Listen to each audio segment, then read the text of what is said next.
네, 역사 교과서 박근혜 대통령이 추진한 국정화 그 단초가 이제 공개됐습니다. 오늘 이제 교육부가 안을 냈는데 1948년 남한의 단독 정부가 세워졌다고 했던 그것 대한민국 국가가 건립됐다는 것으로 표현이 바뀐 것이 대표적입니다. 일단 이준식 장관이 카메라 앞에 섰습니다.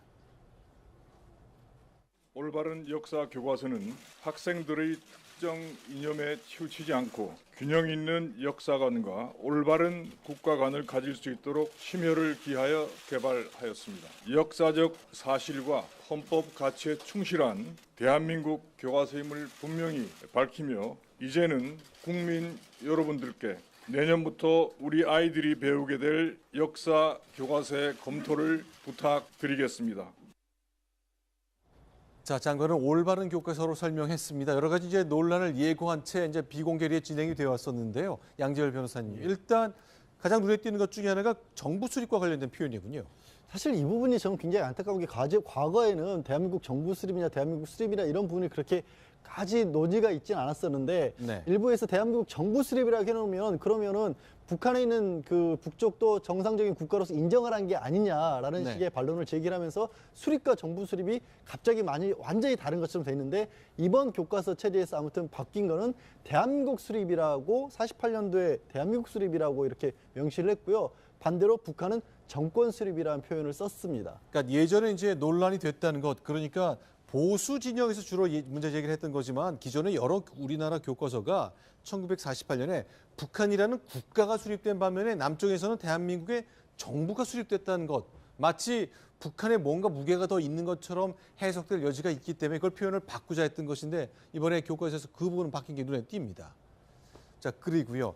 또 논쟁이 될 만한 것 몇 가지 더 있겠습니다만 자, 일단 그동안 이제 사실 비공개로 진행해 왔다는 것이 큰 특징의 하나였잖아요.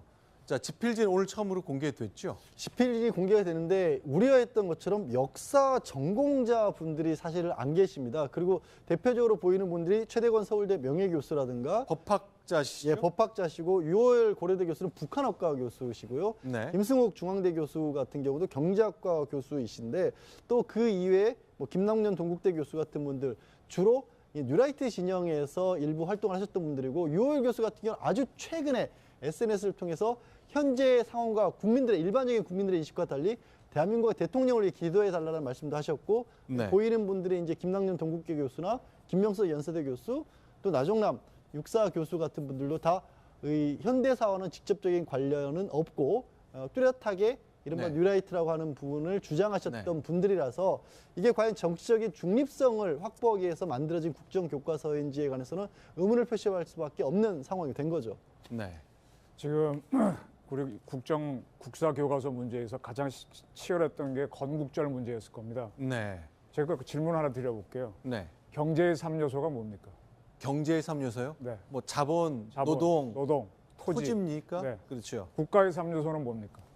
아, 뭐 영토, 영해, 영토, 국민, 주권. 주권입니다. 그렇죠. 이 세 가지인데 우리 그 임시정부 시절에 네. 영토가 어떻게 됩니까? 임시정부 시절에 1919년을 말씀하시는 네. 거잖아요. 우리에게 영토는 없었죠. 그다음에 우리 주권은 어떻게 됩니까? 주권도 이제 그때 막 빛을 보기 시작한 거라고 봐야 되는 거 아니에요? 당연히 제한돼 있었죠. 그렇죠. 그다음에 국민은 어떻게 됩니까? 다 살아 계셨죠. 우리 국민들은 대부분 일본이 통치하고 있었지 않습니까? 네네. 그래서 이제 임시정부를 그때 대한민국이 건국으로 한 거로 보좌하는 사람들이 있고 아니다. 네. 국가의 교서를 못 갖췄다. 그럼 그때 국가가 세워졌으면은 19년부터 45년까지 왜 우리 상해 임정이 독립운동을 했느냐는 질문이 바로 나옵니다. 네. 그래서 이제 그게 논쟁이 되었고 그다음에 45년부터 48년 사이에는 대한민국의 주권이 있었습니까?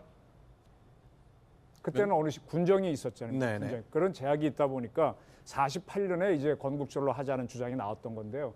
이제 좀 더 애국적이신 분들은 왜 1919년부터 못하냐라고 하는데 네. 지금 저기 필진으로 뭐 정치학자 유효열 교수님도 굉장히 유명한 정치학자입니다. 기본 네. 정치학자고 그다음에 이제 경제학자 그런 분들이 들어간 거는 사학의 문제가 아닌 네. 현대 여기서 지금 우리 심대 기자께서 많이 얘기하시지만 우리가 지금 논의하는 게 오랜 세월이 지나면 역사가 되는 겁니다. 네. 지금 정치 경제를 하는 게 나중에 역사가 되는 거거든요. 그러니까 한 100년 전의 일이니까 저분들이 모여가지고 정확한 판단을 내려서 한번 해보자고 했던 건데 네. 이게 어떤 뭐 저분들 정치적 성향 때문에 비판을 대고 하는 거는 저는 문제라고 봅니다. 저 네. 시각도 분명히 있고요. 아까 말씀드린 대로 국가가 만들어질 때 어떤 게 요소가 있어야 되느냐를 본다면은 저는 뭐 국정교과서에서 그런 판단을 했다는 건 크게 틀린 건 아닌데 다만 우리 자존심이 일제 36년을 못 받아들이겠다는 건데 그건 좋습니다. 좋은데 저는 그거 하시는 분들은요 절대 일제 강점기라는 말을 쓰지 마세요. 네. 대일 투쟁기, 대일 항쟁기로 가야죠. 그래서 저는 이 차제에 대한민국 문제를 한번 국사 교과서 문제를 한번 제대로 국민들이 이해를 했으면 좋겠다라는 바람을 드리겠습니다. 이제 여러 가지 정말 1919년으로 봐야 되느냐, 48년으로 봐야 하느냐 여러 가지 논쟁이 있습니다. 실제로 이제 우리 헌법 전문에는 이제 그 3.1운동 정신과 그 상해 임시정부의 법통을 이어받아 그런 표현들이 있기 네, 때문에 정신을 이어받아야죠. 그렇죠. 정신을 이어받아야죠. 자, 그래서 그런지 이제 새롭게 교과서가 나왔습니다. 초안이 오늘 처음 3종이 공개되긴 했는데 지금의 정치 상황 때문인지 정말 힘이 받치지 않고 있습니다. 자, 그러면 일단 교육부에서 하겠다는 것은 기존에 있었던 7종, 8종의 검인정 교과서에 국정 교과서를 같이 경쟁을 좀 시켜보겠다. 모두에게 같이 써서 그 교육 소비자들의 평가를 좀 받겠다는 생각인 거죠. 일단은 한 발짝 물러선 거죠. 원래는 내년 3월부터는 아예 이 교과서를 가지고 이 교과서만 놓겠다라는 것이어서 사실 이종훈 차장께서 말씀하신 부분도 뭐 다른 의견 중에 하나인데 그런 여러 가지 의견이 있을 수 있는데도 불구하고 하나만을 세워놓겠다는 것 자체가 네. 교육의 중립성이라든가 정치로부터 중립하겠다라는 것과 정반대되는 거기 때문에 국정교과서 제도 자체를 반대하는 목소리가 높았던 것이고 그러다가 이번 사태에 들어서 현 정권에 대한 신뢰 자체가 떨어지다 보니까 이 네. 국사교과서를 그럼 이 정권이 만든 국사교과서인데 이거 하나만을 한다라는 게 이게 받아들일 수 없다. 내용에 대해서 보수적으로 분류했던 한국교총에서도 반대를 하고 나섰지 않습니까? 그러다 보니까 교육부에서 한 발 물러서서 그렇다면 아예 다 병렬적으로 늘어놓고 그중에 하나를 선택해서 쓰는 쪽으로 가보자라는 식의 의견이 모여진 거죠. 자, 여러 가지 해법 그리고 논쟁이 좀 있었습니다만 1년 전으로 좀 돌아가야 되겠습니다. 작년 10월 달에 이제 심규선 대기자께서 동아일보에 칼럼을 썼는데 완전히 국정으로 가는 거 시대착오적이다. 그러니 검정과 국정을 모두 허락하라고 칼럼을 쓰셨거든요. 예. 지금 그런 상황까지 오게 된 거네요. 그러니까 저 그때 당시의 전제는 사실 우리나라가 있잖아요. 외국에서 볼 때는요. 네. 외국에서 볼 때 그 이상한 단어 중에 하나로 보는 게 올바르다라는 표현이에요. 네. 저도 처음 시작할 때 올바른 교과서라는 썼는데 네. 올바르다 바르다를 걸 도대체 누가 판단하느냐에 대해서 이제 외국에서는 조금 좀 이상한 생각을 갖고 있는 거죠. 근데 어쨌든 저는 그때 당시에 하여간 국정은 좀 곤란하다는 생각을 갖고 있고 그럼에도 불구하고 박근혜 정권에서 정부에서 굉장히 이걸 세게 밀어붙였기 때문에 네. 자 그렇다면 국정만 하지 말고 검정과 국정을 모두 병렬해 놓고 네. 그다음에 선택을 하도록 하고 나중에 검정 문제가 잦아들면 국정을 없애면 된다. 왜냐하면 검정에도 문제가 있다는 시각을 저는 갖고 있거든요. 그래서 제안을 했던 것이고 그러려면 2017년 3월부터가 아니라 2018년 3월부터 채택하는 게 좋겠다. 그런 이제 주장을 한 적이 있었습니다. 자, 그런데 일단 여러 가지 교과서를 놓고 시각이 정말 다 다르기 때문에 그런데 이제 지금은 정치 상황 때문에 이렇게 공존하고 선택을 받게 된다면 글쎄 이 국정교과서를 채택하는 학교가 나올지 그것도 잘 모르겠어요. 제가 이 말씀을 드릴게요. 우리 그 역사서 중에 정사라고 하는 게 있습니다. 삼국사기가 대표적인 정사입니다. 네. 그다음에 고려사가 정사죠. 그러면 우리가 조선시대를 끝냈는데 우리 대한민국이 조선사를 썼습니까? 안 썼어요. 네. 일제가 대일 항쟁기 때 만든 조선사가 있어요. 조선사 편수에. 네. 그러면 그게 정사입니까? 제가 이 말씀 왜 드린가 하면 우리는 삼국사기는 정사로 봐서 삼국시대를 연구할 때 그걸 봅니다. 네. 그리고 참고로 삼국유사를 보는데 삼국유사가 정사입니까? 그 당시 왕조국에서 만든 게 아니고 중일연이 만든 거잖아요. 네. 그건 일종의 검정이라고 할 수도 있어요. 인정이라고 할 수도 있고. 근데 그걸 우리가 인용을 하거든요. 근데 지금 현대 국가에 들어와서는 어떤 정사 개념을 없애겠다는 게 우리의 이게 국가 방침입니다. 따라서 조선사를 안 쓰겠고 각자 사학자들이 각자 쓰라는 거예요. 그래서 네. 그중에 우세한 걸 채택하겠다는 게 이제 서양에서 들어온 사학 개념인데 그건 좋습니다. 좋은데 지금 우리가 고대사를 연구할 때는 그러면 정사가 아닌 걸 인정을 하나요? 가장 이번에 문제가 됐던 게 환단고기 부분인데 환단고기는 전혀 인정 안 합니다. 네. 삼국유사는 인정하면서. 그래서 저는 이걸 보면서 지금 뭐 검정이냐 국정이냐 여러 논란이 있는데 국정도 통용이 돼야 되고 검정도 돼야 되고 그다음에 거기서 어떤 게 옳은지 또 지켜봐야 돼. 그럴 필요가 있다고 저는 보고 있습니다. 네. 지금 조선사 편수회가 나왔는데 네. 조선사 편수회라는 것을 강요했던 일본. 네. 일본은 오히려 자기 나라에서 현대에서는 지금 국정이 없습니다.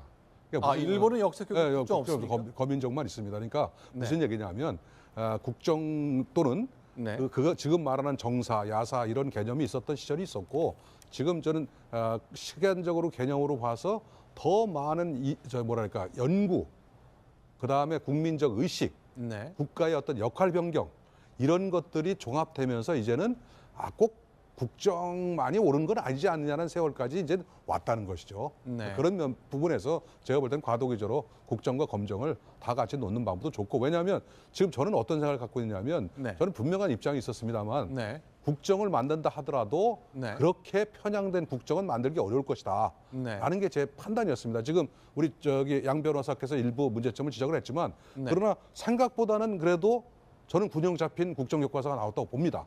그래서 그걸 갖다 놓고 다만 문제가 뭐냐면 이 채택을 할 때 교장이 자유로운 의사, 네. 학부모들이 자유로운 의사, 교사들의 자유로운 의사가 반영되기 어려운 구조입니다. 지금 현재로서. 네. 만약에 이것이 일반 일선 현장에 나갔을 때 만약에 어느 교장이나 어느 교사회나 어느 학부모회가 이거 교과서 괜찮은데 이거 한번 쓰겠습니다 그랬을 때 과연 그걸 그대로 두겠느냐 말입니다. 네. 지난번처럼 그 엄청난 전화 또는 반대 이런 공세를 통해서 공정한 경쟁이 이루어지지 않을 가능성이 있기 때문에 저는 만약에 국정과 검정을 나란히 놓는다 하더라도 전제가 돼야 될 것이 그것이 뭐냐? 공정한 경쟁이 이루어질 수 있도록 일선 현장의 선택권을 보장하라. 네. 이 주장을 하고 있습니다. 자, 결국 그러면 이제 선생님들, 특히 역사 선생님들 그리고 그 학교 교장 선생님들이 의사 결정을 내릴 때 뭐 그냥 순수하게 교과서를 관찰해야 합니다만 이미 박근혜 대통령의 교과서고 또 심지어는 최순실의 교과서란 말까지 붙기 시작했기 때문에 앞으로 그 과정도 굉장히 지난할 것 같다는 것, 뭐 그 예상 크게 틀리지 않을 것 같습니다. 자, 다음 소식 넘어가겠습니다. 세월호 얘기 조금 더 해보겠습니다. 순위봅니다.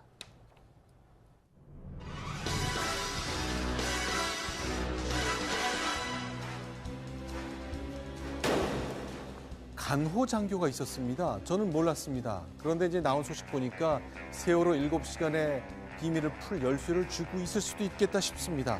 하나씩 얘기를 좀 해보겠습니다. 자, 양재열 변호사님.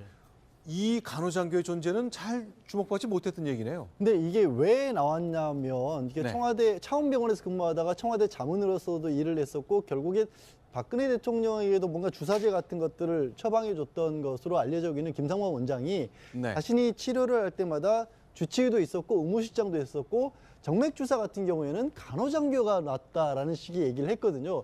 그러면서 네. 그러면서 일부 보도에서 지금 보여주시는 것이 일부 보도에서 국군수도병원 간호장교가 청와대에 출장을 나갔다는 기록이 있다. 그리고 그걸 검찰이 확보했다라는 얘기를 했었는데 국방부에서는 그런 식의 국방부도 그렇고 청와대도 그렇고 간호장교가 드나들었던 기록은 없다라고 했는데 지금 기록 없이 드나들었던 사람들이 청와대에 드나들었던 사람들 한 사람이 또 아닌 걸로 또 밝혀졌지 않습니까? 네. 그래서 여전히 이 부분이 혹시 간호장교를 어떤 증언 같은 걸 확보를 하게 되면 뭐 세월호뿐만 아니라 그때 청와대에서 무슨 일이 있었는지를 알 수 있지 않을까라는 그런 의문이 제기된 상태죠. 자, 현재 그럼 이 간호장교가 한국에 있는지 이제 미국 연수 중이라 그러거든요. 뭐 아직 100% 확실하게 정해진 것도 아닌 것 같네요. 국방부는 지금 그 간호장교가 한미 그 군사 연수 관계로 텍사스 주에 있는 군 의무학교에서 연수 중이라고 밝히고 있습니다. 그래서 내년 네. 2월 귀국이라고 하는데 오늘 새롭게 또 안민석 의원께서는 네. 그 연수 중이 아니라 국내에 잇따른 새로운 또 의혹을 제기하고 나서서요. 그 간호장교의 그 소재가 굉장히 그 핫한 이슈로 등장하고 있습니다. 자, 그러니까 간호장교 한 명이 있습니다. 자, 현재 미국 연수 중이라고 우리 군은 밝히고 있습니다. 이분이 자, 청와대 의무실에 이제 상시 파견의 형식으로 근무를 했기 때문에 그날 4월 16일에 대통령이 과연 시술을 받은 것이 있는 건지 어떤 것인지 근무 위치는 어디였는지를 상세하게 설명해 줄 열쇠를 쥐고 있다고 얘기하는데 민주당 안민석 의원은 좀 생각이 다른 것 같습니다. 국내에 있다고 하네요. 어떻게 된 건지 들어보겠습니다. 세월호 7시간 핵심 증인 중에 한 명인 간호장교 이분의 소재 파악이 거의 되었습니다. 국내 모처에 있는 것으로 파악이 되었습니다. 정의로운 기자들의 몫으로 남겨두겠습니다. 오늘 여기까지만 하겠습니다. 아니, 글쎄, 군에서는 해외 연수 중이라는데 왜 다 해놓고 나서 막판에 또 기자한테 떠넘기는지 참. 있다 그랬으면 밝히면 될 텐데요. 근데 모르겠습니다. 뭐 국방부도 거짓말할 수 있겠지만은 국방부가 공적인 기관인데 제가 국방부나 국정원을 많이 찌르고 많이 싸우는데 네. 거짓말은 못하더만요. 나중에 큰 책임이 되니까 해외 나갔으니까 나갔다고 한 것 같은데 네. 다른 간호장교가 있나요? 우리 안 의원이 그건 좀 밝히셔야 되는데 기자한테 떠넘기지 마시고. 네, 일단 그러니까 이제 많은 사람들이 의문을 갖는 것이 이렇게 중요하고 민감한 시기에 올 8월 달에 미국으로 연수를 떠났다는 거죠. 근데 군에서는 연수는 이미 오래전에 결정된 거다 이렇게 설명을 하네요. 저거는 제보가 막 네. 쏟아져 들어오다 보면 제가 네. 볼 때는 그 진위 여부를 가리기 좀 어려운 부분도 있거든요. 만약에 네. 안민석 의원이 어디까지 저게 확인했는지 모르겠어요. 왜냐하면 틀림없이 그런 제보도 들어왔을 가능성이 있거든요. 왜냐하면 그 간호장교 입장은 대단히 중요한 게 뭐냐면 네. 지금 저 거짓말을 뭐 여러 사람이 한다 하더라도 간호장교를 예를 들어서 불러다가 저기 물어봤을 때 네. 그때 당신 그러면 저 입회했으면 도대체 대통령이 뭘 했냐 했을 때 대답을 할 수밖에 없는 그런 입장이 중에 한 명이거든요. 그렇겠죠. 그렇다면 대단히 중요한 저기 증인인데 저거를 가지고 예를 들어서 외국에 나가 있는데 나가지 않았다? 네. 라고 국방부에서 하기는 조금 부담이 있지 않겠나? 그래서 그렇다면 왜 이런 일이 벌어졌지 고민을 해다 보면은 역시 제보 중에 예를 들어 걸러지지 않은 그런 제보도 있을 수 있겠다. 네. 그런 생각이 있습니다. 자, 그렇게 간호장교에 주목하는 이유가 대통령을 진료할 때 주치의도 있었고 의무실장도 있었고 간호장교가 있었다. 다 동석했다고 얘기했기 때문에 그러면 누굴까? 그렇죠. 그렇죠? 근데 참 저는 이 관계된 의사분들이 참 많이 이름들이 나오고 있는데 네. 예를 들어 대표적으로 저분에 대해서 얘기한 게 서찬석 전 주치의죠. 주치의 같은 경우에는 본인은 직접적으로 관여 안 하고 나중에 보고만 받았다. 김성만 원장 같은 경우에는 주치의도 같이 있었고 의무실장도 있었다. 네. 다 전문가들의 얘기가 다 달라요. 게다가 네. 어찌됐든 간호장교에게 좀 미루는 것처럼 느낌이 드는 게 제가 뭐 간호하는 분들을 이렇게 낮추는 게 아니라 기본적으로 의료 시스템에는 의사가 주된 역할이고 간호장교가 보조 역할이지 않습니까? 네. 의사들이 직접적으로 얘기를 해야죠. 왜 의사분들이 얘기를 안 하는지 모르겠습니다. 지금 저 문제에서 지금 드러나는 거는요. 대통령 의무 체계가 엉망이란 거예요. 네. 주치의는 주치의대로 있는데 현실적으로 의무실장하고 간호장교가 따로 상주를 하고 네. 그다음에 필요하면은 다른 시술을 하기 위해서 막 들어가는 거거든요. 이거 엉망진창인 겁니다. 대통령 관리를 건강 관리를 이렇게 했다면 큰 문제고요. 이거는 미국 시스템을 배워가지고 군 병원 중심으로 딱딱딱 하고 아주 필요한 경우 자기네가 시술할 수 없는 특이한 병이다 그러면 그때 전문가를 끌고 오는 걸 해야지. 이거 뭐 누구나 다 들어가고 이 사람들은 뭡니까 핫바지처럼 있는 이런 구조인데 이거 엉망입니다. 이번 기회에 이거 반드시 바로 잡아야 돼요.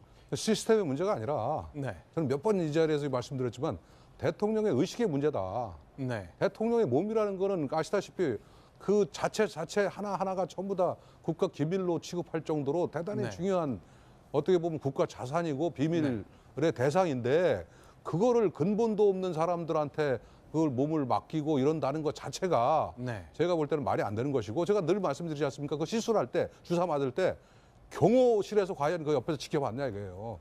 네. 경호실에서 무슨 짓을 할지도 모르는데 네. 그런 어떤 엄중한 그런 사고 방식과 생각을 가지고 있어야지 비로소 내가 볼 때는 위험과 권위가 서고 그러는 것이지. 네. 도대체 좀 이해가 물론 뭐 이해가 안 되는 말을 너무 많이 해서 지금 그 말 쓰기도 참 그렇습니다만 그렇습니다. 네. 알겠습니다. 이번엔 이제 정치권 얘기를 보겠습니다. 그러나 대통령을 보는 친박의 생각이 좀 묘하게 바뀌는 것 같습니다. 그 내용 집중적으로 알아보겠습니다. 순위 보겠습니다.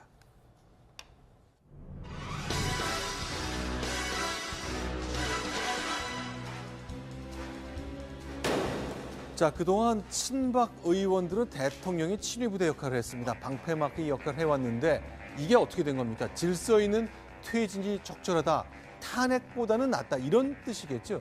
아무래도 그렇게 보입니다. 지금 말씀하신 친박 의원들이 어떤 분들이냐면 서청원 의원을 비롯해서 정감육, 최경환, 유기준, 윤상원 의원 같은 분들입니다. 언론에서 늘 대통령 관련된 얘기가 나올 때마다 강경한 입장들을 감추지 않았던 분들인데 이분들이 내년 4월 정도 내년 4월 어제 원로들이 내년 4월 정도였고 오늘 이제 서청원 의원을 뒷두로 해서 이제는 더 이상 물러설 데가 없는 거 아니냐. 네. 이럴 바에 탄핵까지 돼서 불명예스럽게 나가느니 질서 있는 퇴진을 하는 게 맞지 않겠느냐. 그리고 그 부분에 대해서 공감대들을 참석했던 의원들과 많이 했다라는 식으로 스스로 그렇게 입장 표명을 해달라는 식의 요청까지 하겠다라는 그런 말이 나왔습니다. 네. 네, 지금 뭐 대충 이제 국회에서는 그런 쪽으로 의견이 정리돼 가는 것 같아요. 근데 제가 저기서 하나의 맹점을 지적하겠습니다. 책임 총리인지 뭐 거국내각을 구성하는 총리인지 총리한테 일단은 맡기고 대통령은 이제 개헌을 통해서 이렇게 물러나시라 하는 건데 여기에서 가장 큰 문제는 헌법을 다시 보셔야 됩니다. 네. 이 총리가 대통령 대행이 아니면은 군 통수권을 행사하지 못합니다. 네. 그리고 제가 들어오기 전에 다시 한번 헌법하고 국군 조직법을 다시 봤는데요.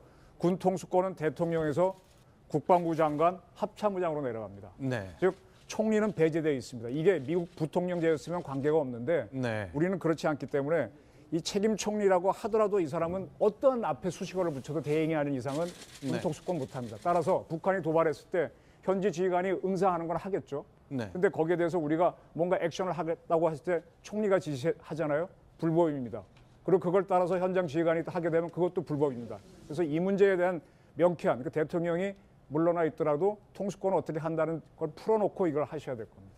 그렇죠. 지금 말씀하신 것처럼 여러 가지 절차를 해야 되기 때문에 여야가 이제 머리를 맞대야 되는 시간이 왔습니다. 그러나 여당 내에서도 사람들 생각이 제각각이고 새로운 얘기들이 많이 나오고 있는데 오늘 아침 중앙일보 인터뷰 보니까 김무성 대표가 이렇게 얘기했군요. 김무성 대표는 박근혜 대통령을 만난 걸 제일 후회한다고 한 2번에 걸쳐서 인터뷰 동안 네. 얘기를 했고요.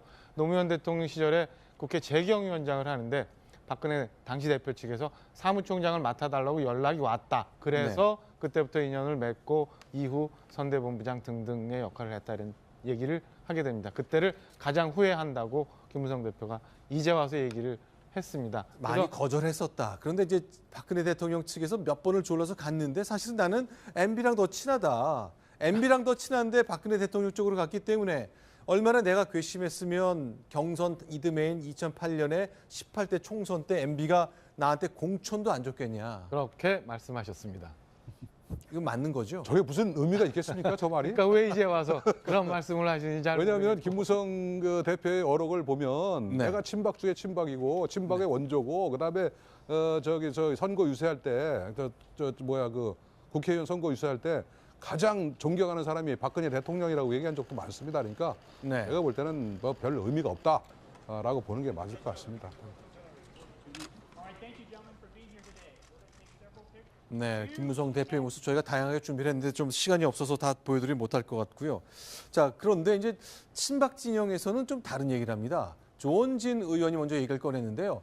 가만 안 있겠다는 거죠. 아니, 비박이라고 그동안 박근혜 대통령 옆에서 맴돌지 않았나? 라고 얘기하는 겁니다. 소개하겠습니다. 최태민, 최순실, 정윤회와 관련된 우리 당 의원들의 발언, 동영상을 전체 모으고 있습니다. 어떤 분은 당대표를 하면서 최순실의 사건, 정윤회의 사건에 대해서 절대 그런 일이 없다라고 얘기했습니다. 어떤 분은 비서실장을 하면서 그 시스템을 알면서도 뒤로 숨어버렸습니다. 대통령보다는 3인방의 눈치를 본 의원들이 많았지 않습니까? 입이 없어서 말을 하지 않는 것이 아닙니다. 예, 저 말씀은 속된 표현으로 묵신 작전으로 밖에는 보이지 않습니다. 당신들도 떳떳하지 않지 않느냐는 정도의 말씀밖에 안 되는 걸로 보이는데요.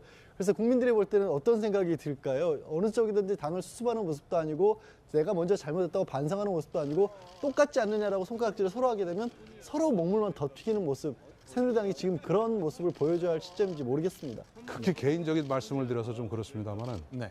때리는 시어머니보다 말리는 시누이가 밉다는 우리 한국 속담 있지 않습니까? 네. 전 조원진 의원이 발언할 때마다 좀 그런 느낌을 많이 받습니다. 네. 도대체 무슨 얘기를 하고 싶어 하는지. 네. 예를 들어서 맞습니다. 그러면 당시에 최순실 씨를 알면서도 만약에 제대로 제어하지 않았던 그 비박 소위 말해서 라는 사람을 비판하는 것이 지금 중요한 게 아니잖아요. 네. 새누리당 전체가 지금 이 시점에서 무슨 잘못을 했는지 앞으로 어떻게 해야 될지를 논의해도 모자른 마당에 네. 일각에서 무너지는 주거를 위해서 마치 네. 남한은 당신을 버리지 않겠다는 것을 마치 어필하기 위해서 나서듯이 하는 것이 과연 대한민국 이 시점에서 도대체 무슨 의미가 있을까? 네. 그런 어떤 자괴감이 좀 뭐 이러려고 사실 기자된 건 아니지만 제가 볼 때는 정말로 저런 발언을 앞으로 좀 안 해줬으면 좋겠어요. 예.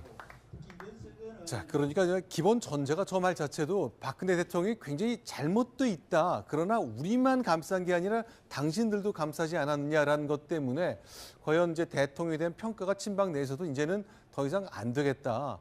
문제가 없다고 말하기 굉장히 어려운 상황까지 왔다는 것 아닌가 싶습니다. 그 한 단면을 조원진 의원의 말을 통해 봤습니다. 이번엔 야당 얘기 보겠습니다. 순위 확인합니다.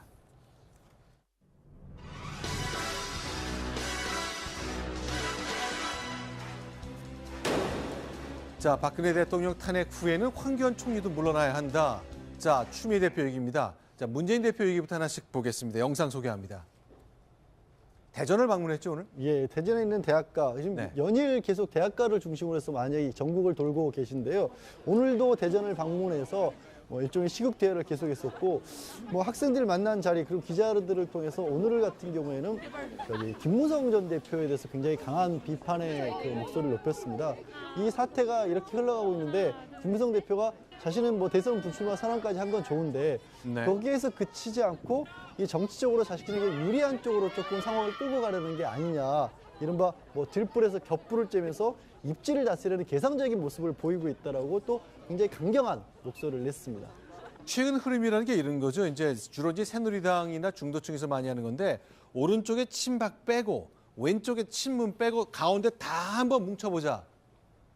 문재인 대표는 이렇게 반응을 내놨습니다. 김무성 새누리당 전 대표께서 새누리당 친박과 더불어민주당 친문을 제외한 중도 세력 책임을 느낀다면 지금 그런 주장을 할 때이겠습니까? 세상을 바꾸자는 거대한 들불이 일고 있는데 거기에서 격부를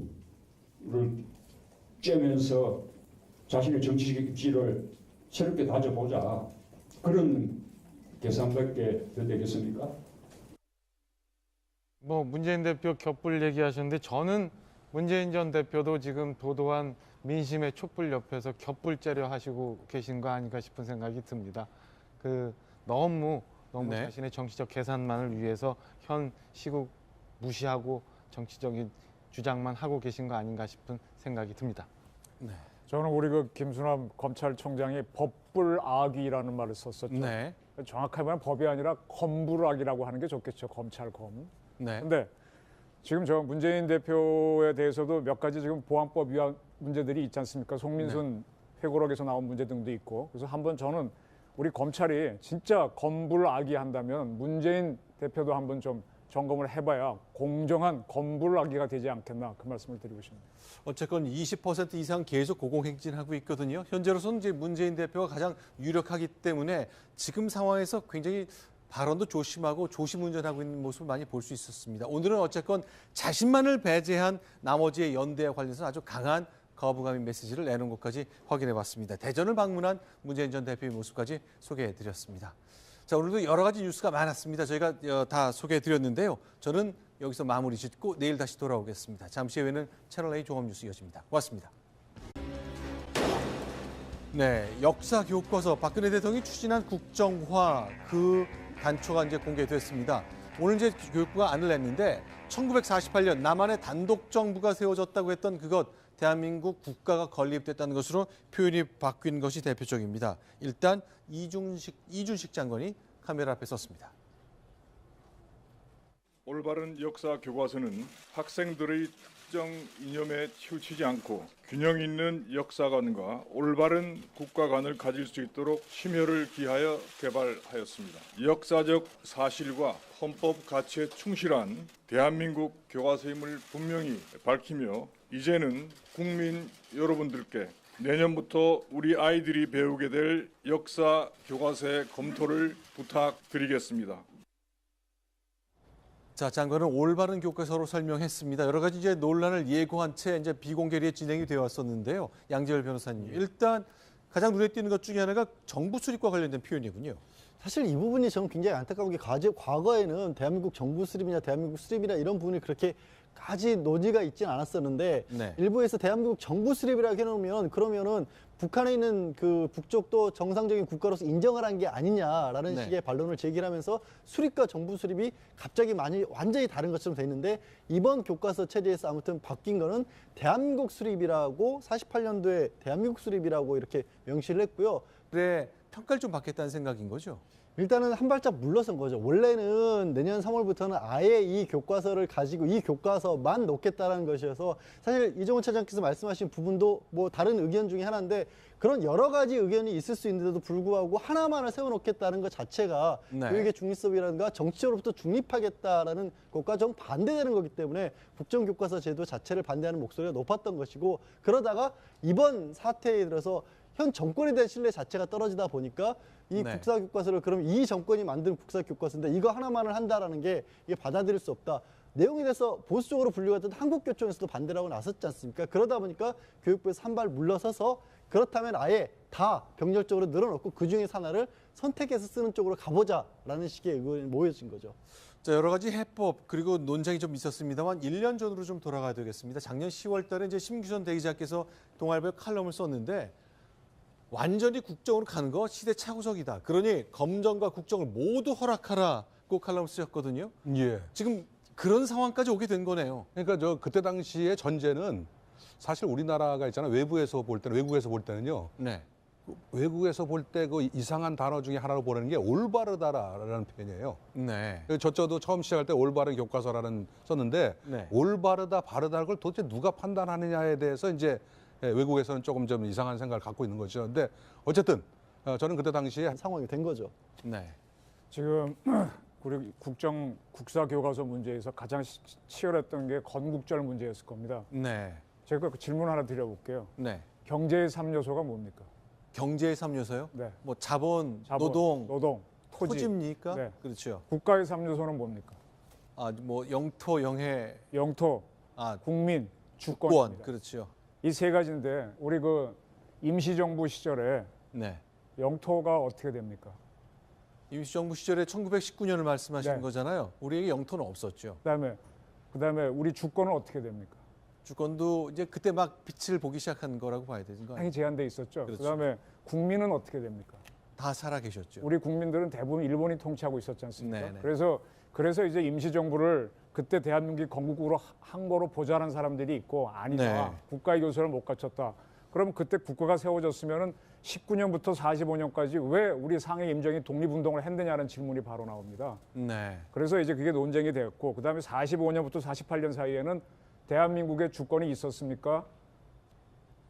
그때는 어느 군정이 있었잖아요. 네네. 군정. 그런 제약이 있다 보니까 48년에 이제 건국절로 하자는 주장이 나왔던 건데요.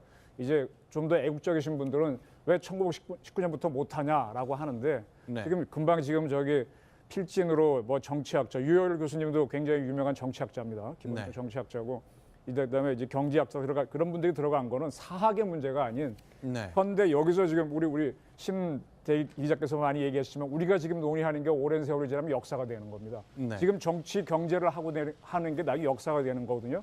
그러니까 한 100년 전의 일이니까 저분들이 모여가지고 정확한 판단을 내려서 한번 해보자고 했던 건데 네. 이게 어떤 뭐 저분들 정치적 성향 때문에 비판을 내고 하는 거는 저는 문제라고 봅니다. 저 네. 시각도 분명히 있고요. 아까 말씀드린 대로 국가가 만들어질 때 어떤 게 요소가 있어야 되느냐를 본다면은 저는 뭐 국정교과서에서 그런 판단을 했다는 건 크게 틀린 건 아닌데 다만 우리 자존심이 일제 36년을 못 받아들이겠다는 건데 그건 좋습니다. 좋은데 저는 그거 하시는 분들은요 절대 일제 강점기라는 말을 쓰지 마세요. 네. 대일 투쟁기, 대일 항쟁기로 가야죠. 그래서 저는 이 차제에 대한민국 문제를 한번 국사 교과서 문제를 한번 제대로 국민들이 이해를 했으면 좋겠다라는 바람을 드리겠습니다. 이제 여러 가지 정말 1919년으로 봐야 되느냐, 48년으로 봐야 하느냐 여러 가지 논쟁이 있습니다. 실제로 우리 헌법 전문에는 이제 그 3.1운동 정신과 그 상해 임시정부의 법통을 이어받아 그런 표현들이 있기 때문에 정신을 이어받아야죠. 그렇죠. 정신 이어받아야죠. 자, 그래서 그런지 이제 새롭게 교과서가 나왔습니다. 초안이 오늘 처음 3종이 공개되긴 했는데 지금의 정치 상황 때문인지 정말 힘이 받치지 않고 있습니다. 자, 그러면 일단 교육부에서 하겠다는 것은 기존에 있었던 7종, 8종의 검인정 교과서에 국정 교과서를 같이 경쟁을 좀 시켜보겠다. 모두에게 같이 써서 그 교육 소비자들 반대로 북한은 정권 수립이라는 표현을 썼습니다. 그러니까 예전에 이제 논란이 됐다는 것, 그러니까 보수 진영에서 주로 문제 제기를 했던 거지만 기존에 여러 우리나라 교과서가 1948년에 북한이라는 국가가 수립된 반면에 남쪽에서는 대한민국의 정부가 수립됐다는 것, 마치 북한에 뭔가 무게가 더 있는 것처럼 해석될 여지가 있기 때문에 그걸 표현을 바꾸자 했던 것인데 이번에 교과서에서 그 부분은 바뀐 게 눈에 띕니다. 자, 그리고요. 또 논쟁이 될 만한 것 몇 가지 더 있겠습니다만, 자, 일단 그동안 이제 사실 비공개로 진행해 왔다는 것이 큰 특징의 하나였잖아요. 자, 집필지는 오늘 처음으로 공개됐죠. 집필지 공개가 되는데 우려했던 것처럼 역사 전공자 분들이 사실은 안 계십니다. 그리고 대표적으로 보이는 분들이 최대권 서울대 명예교수라든가 법학자시죠. 예, 법학자시고 유호열 고려대 교수는 북한학과 교수시고요. 네. 김승욱 중앙대 교수 같은 경우도 경제학과 교수이신데 또 그 이외에 뭐 김남년 동국대 교수 같은 분들 주로 이 뉴라이트 진영에서 일부 활동을 하셨던 분들이고 유호열 교수 같은 경우는 아주 최근에 SNS를 통해서 현재 상황과 일반적인 국민들의 인식과 달리 대한민국의 대통령을 위해 기도해 달라는 말씀도 하셨고 네. 보이는 분들이 이제 김남년 동국대 교수나 김명석 연세대 교수 또 나종남 육사 교수 같은 분들도 다 현대사와는 직접적인 관련은 없고 뚜렷하게 이른바 네. 뉴라이트라고 하는 부분을 주장하셨던 분들이라서 이게 과연 정치적인 중립성을 확보하기 위해서 만들어진 국정교과서인지에 관해서는 의문을 표시할 수밖에 없는